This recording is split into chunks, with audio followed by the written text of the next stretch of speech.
If the U.S. attacks Iran, the first 48 hours, war is not a simple press of a button. It is a series of decisions, consequences, miscalculations, and reactions, all happening incredibly fast. And when the world's most powerful military goes up against one of the most strategically placed and fiercely defensive nations, the first 48 hours are critical. Today, we're unfolding what could happen in those first 2 days if the United States decides to attack Iran. The actions, the reactions, the surprises, and the global shockwaves. The decision. Imagine a senior U.S. official issues an order: strike Iranian military and nuclear infrastructure.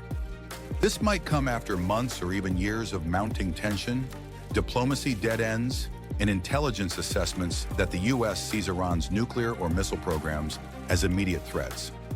Unlike a declaration of war passed by Congress, this decision could come from the executive branch, something legal advisors argue the president can do under certain security classifications. Political disagreements aside, the moment that order is given, military planning shifts into highest urgency mode. Hour 0 to 6, first strikes. The first hours would likely be dominated by air and sea-launched precision strikes. America's technological advantage means long-range stealth bombers fly missions. Cruise missiles are launched from ships and submarines. Drones patrol Iranian skies and borders. Cyber attacks may disable early warning systems.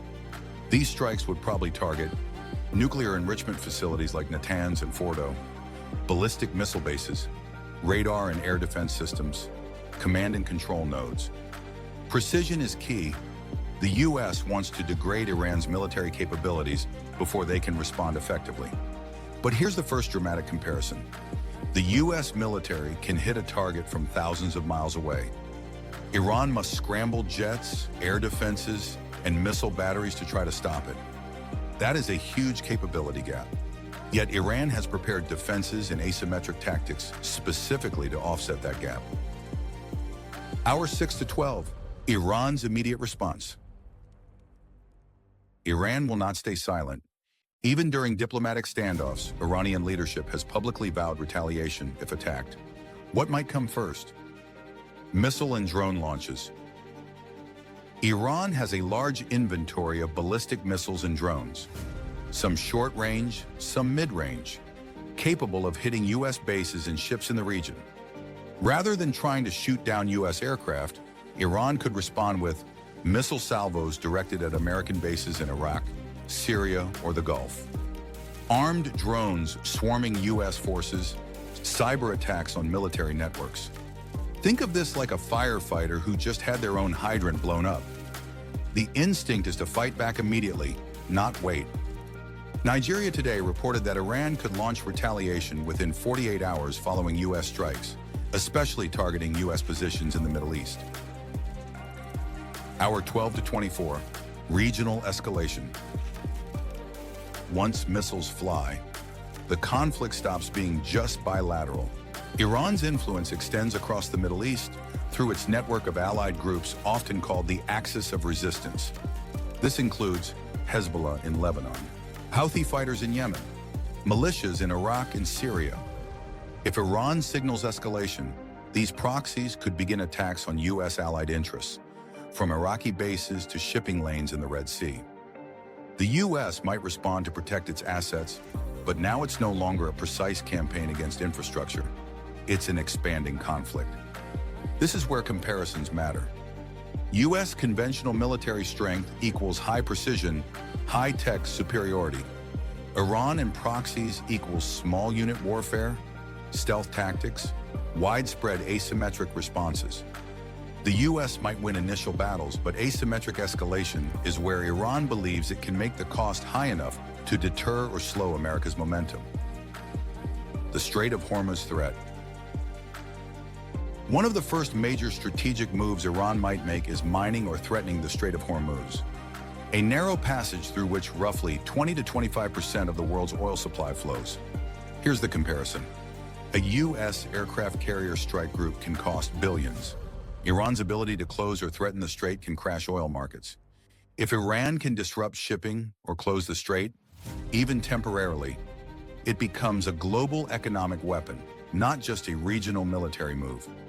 Oil prices would spike, economies could slow or fall into recession, and global financial markets would wobble uncontrollably. Hour 24 to 36, global ripple effects. By the second day, the world starts to feel it. Global oil. Prices jump instantly. Every nation dependent on imported energy begins paying a premium at the pump. Currency and stock markets. Uncertainty spikes. Investors sell risk assets. Safe havens like gold soar. Trade and supply chains.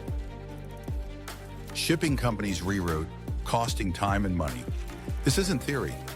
Economists have long warned that war in the Gulf region impacts oil prices and trade beyond the local region.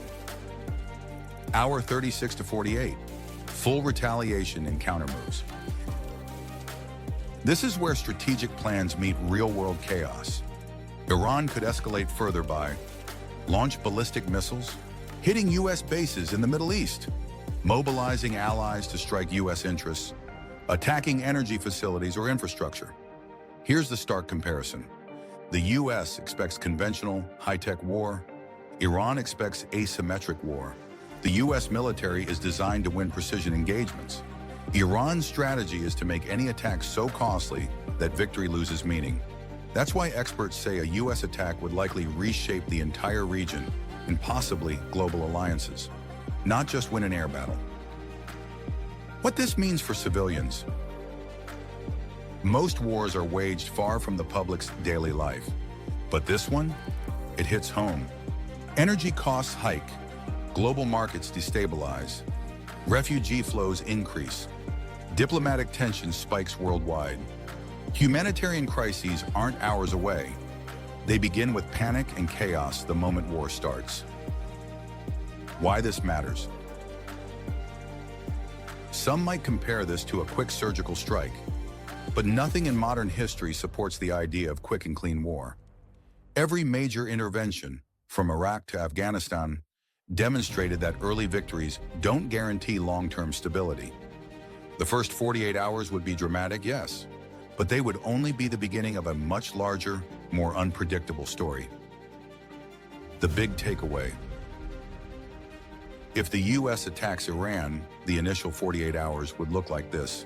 Precision strikes, immediate Iranian retaliation, regional escalation, economic shockwaves, global strategic responses. It's not a single battle. It's a complex reaction chain, each link stronger and more dangerous than the last. And that's why a military strike against Iran isn't just a tactical decision. It's a decision that reshapes global stability, economics, and the future of Middle Eastern geopolitics.